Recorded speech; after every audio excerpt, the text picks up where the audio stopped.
mhubiri niliyekuambia ndio yule. Nilimsikia akihubiri jana sokoni.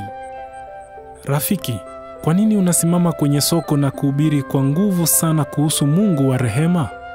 Unazungumza kwa shauku ambaye hatujasikia kutoka kwa wengine ambao wamekuwa hapa. Kwani uko na uhakika kwamba huyu Yesu unayehubiri kumuhusu kweli ni mwana wa Mungu? Sio kitambo sana, huyu Yesu na wanafunzi wake walivuka ziwa hadi eneo la Wagerasi. Yesu aliposhuka kutoka kwenye chombo, mtu mmoja mwenye pepo chafu akaja kutoka makaburini ili kumlaki. Mtu huyu aliishi makaburini na hakuna mtu aliyeweza kumfunga tena, hata kwa minyororo. Mara nyingi alikuwa amefungwa minyororo mikononi na miguuni, lakini alikatakata ile minyororo na kuvunja kile chuma miguuni mwake. Hakuna aliyekuwa na nguvu kumshinda. Usiku na mchana kule mlimani kwenye makaburi alipiga kelele na kujikatakata kwa mawe. Hakuna kitu ambacho mtu yeyote angeweza kufanya kumsaidia. Alipomwona Yesu kwa mbali, alikimbia na kupiga magoti mbele yake na kupiga kelele kwa sauti kuu.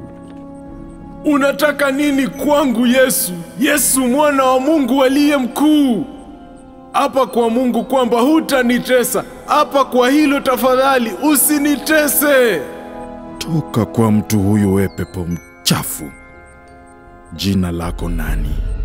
Jina langu ni Jeshi, kwa maana tuko wengi, wengi sana. Naye akamsihi Yesu tena na tena asiwatoe nje ya eneo lile. Pepo hao waliona kundi kubwa la nguruwe wakilishwa kwenye mlima uliokuwa karibu. Nao wakamsihi Yesu, waweza kutuamuru tuingie kati ya nguruwe? Unaweza kuturuhusu tuingie ndani yao? Yesu akawaruhusu, na wale pepo wachafu wakatoka na kuwaingia wale nguruwe. Kundi lipatalo 2,000 kwa hesabu wakashuka kwa kasi kwenye ukingo mkali na kuingia ziwani, wakafa maji.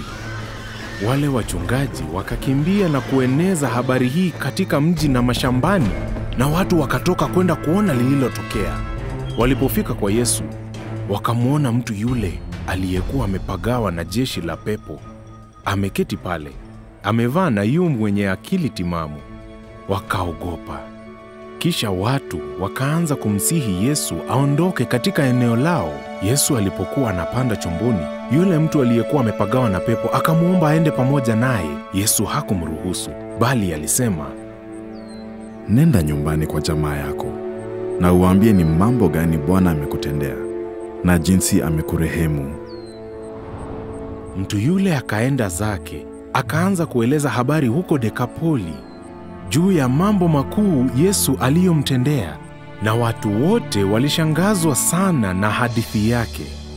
Je, una uhakika hadithi hii ni kweli na kwamba Yesu alifanya jambo hili la kimuujiza?